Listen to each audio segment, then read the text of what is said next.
Let's take a look at the infield outfield routine that my teams use. First of all, a good infield outfield routine can be used as a good practice routine. It's quick, so it provides a lot of reps. It's game-like and that it involves realistic movements, and it promotes energy and communication. So, first of all, we start by breaking it out, and this sets the tone right away. So, coaches and players insist that everybody sprints out all the way to their positions every time. And that means coaches, you have to practice it from time to time throughout the year. We begin by working on relays to the bases, and we start with relays going to second base. We start with the left fielders, and then we work our way around to the other positions. We usually do about 2 rounds at each bag. Sometimes for extended routines, we may go 3 or even 4 rounds to each bag. As a coach, timing's really important. I usually wait until the outfielder throws the ball, and then I hit the next ball. The fielders should be working backdoors to third base as they receive the throws from the outfielders, and then the third baseman should throw the ball into a person designated to feed the coach. While we are working on relays to second base, the catchers are working on throwing dirt ball scoops to the first baseman, so we get everybody involved in working on different game-like type of plays. Once we transition to relays going to third base, the catchers then come in from throwing scoops to the first baseman, and they start working on fielding bunts and fielding drop third strikes.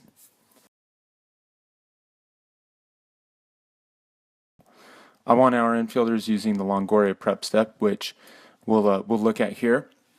This prep step is a left, right, and a hop. As the fielder lands, the thumb should be up to maximize mobility. The closer in that you're playing, the lower you should be for the purpose of self-defense. But if you're a bit more upright, your mobility will increase a little bit. We as a team can decide right now to be the best team in the league at prep steps. It takes 0 skill. Imagine how cool it will look when all of our guys land exactly at the same time every single rep. After the outfield portion, we come in and we do our around the horn throwing. I used to have guys throw to third base first, but it just really doesn't make sense because a catcher makes more throws first base, so I want him practicing those throws more. 2 things I do that are unique are what I call skill sessions, and you can see those outlined here.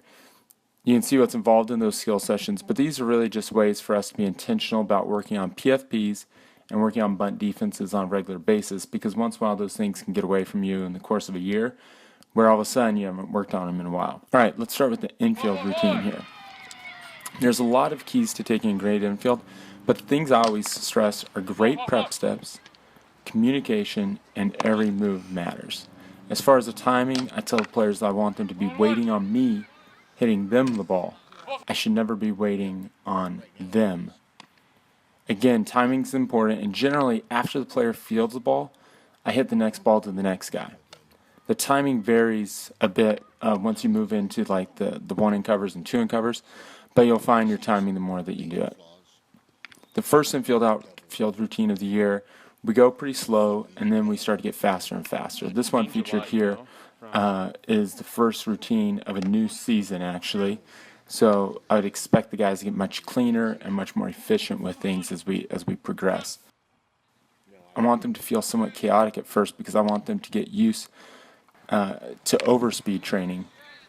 After about 10 days of practice, we should be taking, really beautiful high-speed infield outfield routines. One of the keys to a great infield outfield is make your players look great. So this is a time for guys to kind of show off before games and, get the butterflies out of the basket, keep things loose, and you want them to feel really confident.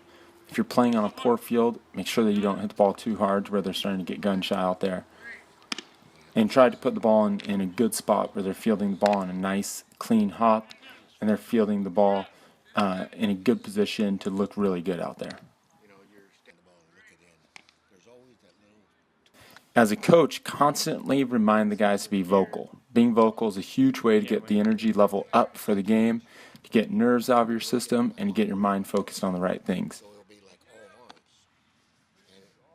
As with everything, we preach great footwork. So on all these 1 in covers, 2 in covers, backdoor stuff, double plays, we want the guys really active with the feet.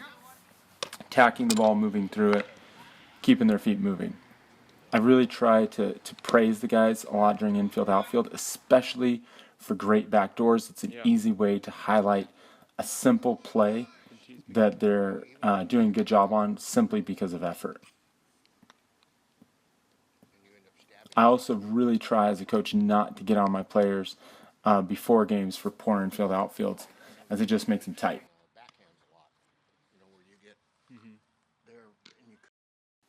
Again, this page outlines what our infield outfield routine looks like. Feel free to, as a coach, adopt it to what works for you. As for my players, make sure that you guys know this routine like the back of your hand, because we want to fly through it so that we look really clean, really sharp. We're getting a ton of reps in, and guys aren't standing around. Infield outfield is a great time to make yourselves look great.